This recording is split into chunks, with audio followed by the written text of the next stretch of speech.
What's up, everybody? It's been a little while since I've been on camera because usually I'm sitting on the couch behind a microphone because I'm lazy as fuck. But I wanted to talk about the top 10 movies of 2023, which I know is a little late, but I really wanted to get into it. So here we go. Number 10 would probably be Knock at the Cabin, which I wasn't sure if I would like or not because M. Night Shyamalan has been kind of hit or miss, but I think when he has a lower budget, he makes a much better movie, and Dave Bautista really delivers. I really think he is the best wrestler turned actor, and it really shows in this movie. Overall, it's really suspenseful. I enjoyed it quite a bit. It's a fun watch. It's not a must-see, but I liked it quite a bit, and it was worthy enough to make it on my top 10. Number 9 is Evil Dead Rise. So I'm not even entirely sure if I've seen the original Evil Dead movies, and I know a lot of people would give me crap for that, but regardless, I really enjoyed Evil Dead Rise. It was a lot of fun, and at the same time, super creepy and gory. It was just entertaining from start to finish. They really don't wait too long on the build-up, but the pacing still worked for me. I just had a fun time watching it, which you don't always get with horror movies. The movie kind of had the same sort of fun horror vibe that It Chapter 1 had, but a little bit darker if you ask me. It was just super creepy and I loved it. Number 8 is Hunger Games: Ballad of Songbirds and Snakes. I'm surprised this even made it to my top 10. I didn't even know if I was gonna like this movie going into it. I think the acting is one of the best things about this movie. I think every actor puts in their all into their performances, and the actor that played President Snow really delivered on this character. Some people got upset with the direction they took with this character, and clearly they don't remember how that character was in the original movies. So I really like that they took this antagonistic approach with him, but they do make you feel for this character in the very beginning. It's a whirlpool of emotions, and I love that they kept the feeling from the original Hunger Games movies. I was a little worried it would be a Fantastic Beasts situation where they try to continue a franchise but they don't manage to capture that feeling again. But this really felt like a prequel to the Hunger Games, so I have to give them props for that. Number 7 is Godzilla Minus One. And the crazy thing about this movie is I hadn't even heard about it until it came to theaters, and it really shocked me. I don't know if I'd say it's better than the 2014 Godzilla movie, but in terms of the character development and really just the character writing, I think it really strives there.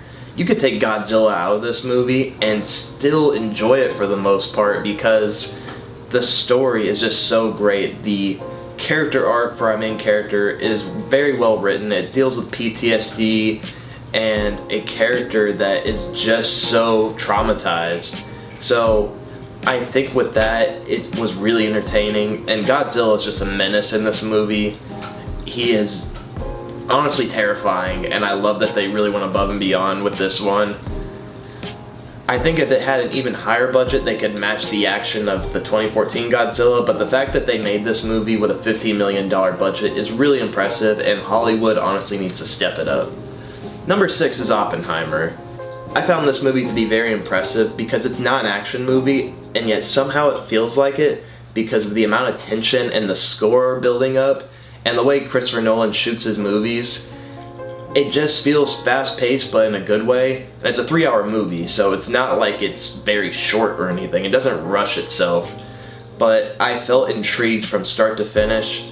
I will admit it drags a little bit in the end when they get into the legal side of things, which I know is part of the story. But I think the most entertaining element is the creation of the nuclear bomb.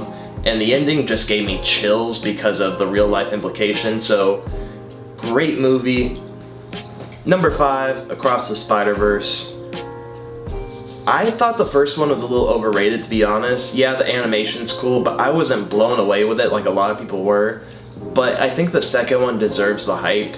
It's not just a multiverse movie, it doesn't play off of cheap cameos. The story is actually really good, and it plays off of the tropes that Spider-Man has. It's a character that's trying to avoid the same tragic deaths that Spider-Man has faced. And I thought that was a really interesting story, and the movie gets very intense for a movie that's PG, so I really love the tone that they had going for this. Now, I do wish they didn't end it on a cliffhanger. I get that it's a part 1 story, but sometimes I like to see the full story at once because it's a little harder to rate the movie when we don't know how it's going to end, but I still have to give it props. It was a fantastic movie. I really enjoyed it. Number 4, The Creator. Even though this movie is a story about AI, I think they really delivered on how it was executed. It really humanizes AI, which is kind of crazy to see considering the day and age that we're in, where AI is everywhere now. So I thought it was a great way to tell an AI story. It really pulls at your heartstrings. There were moments where the acting could have been a little bit better, but it's still a fantastic movie. It's one of the most beautifully shot movies I've ever seen. It doesn't rely entirely on green screens and visual effects.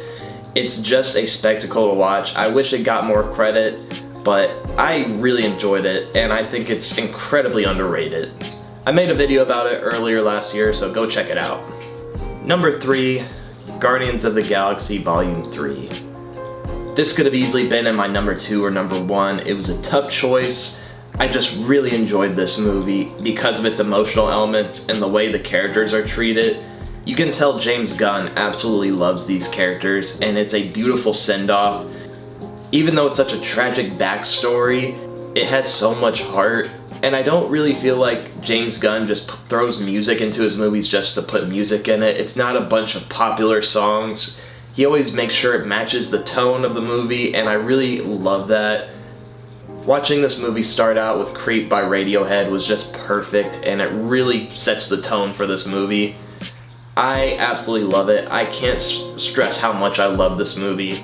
It certainly is the best comic book movie of the year in my opinion. Number 2, Talk to Me. I saw the trailer for this while I was watching Evil Dead Rise actually, and I thought, yeah, I'm not gonna go see this one. Sure, it's A24 and they've put out a lot of good movies, but it didn't really seem that intriguing to me. But I gave it a chance because it was made by 2 YouTubers that I used to watch quite a bit, and I was shocked by the level of terror that's in this movie. I mean, this movie just blew me away with not only the story, but the horror elements. I think I might be scarred by this movie. I would probably put it on the level of Hereditary, because that's one of my favorite A24 horror movies, and I think this movie really delivers. This movie should definitely be talked about even more than it is. It was fantastic. The acting in it is great. You would not think this movie came from 2 YouTubers, and I think that's awesome because I think a lot more YouTubers should be behind the camera making these kind of movies, and it's another movie that didn't require a super high budget. It seriously was the best horror movie of the year. It will creep you out for sure. Number 1, Iron Claw. So this movie was fairly recent, and I wasn't sure whether or not I should put it as number 1 because it's still pretty fresh in my mind, but I think this movie was just fantastic, and I cannot stop thinking about it. It's been a couple weeks now, and I cannot get this movie off my mind. It's such a tragic story about the Von Erich brothers, and I went into this movie not knowing what their story was, so the impact it made on me was even greater, but I think even if I did know that, this movie would still have such a great impact on me, because you really become attached to these characters and the relationships that these brothers have. Zac Efron does not get enough credit. He deserves an Oscar for this movie because he killed it. Not only with how much he trained for this movie, but his acting. I mean, he just really pulled off this role, and I can't believe I saw a Zac Efron movie that made me want to cry. So I have to give him props. He is a tremendous actor, and the movie was shot beautifully, and it's such a well-written story. I cannot stress this enough.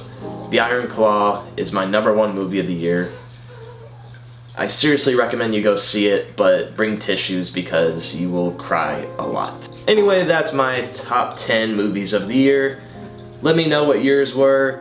I'm very curious to find out. I thought about doing a top 10 worst movies of the year, but I don't really feel like getting into that. Ant-Man sucks. That's all I have to say. Anyway, thanks for watching. See you guys later. Bye.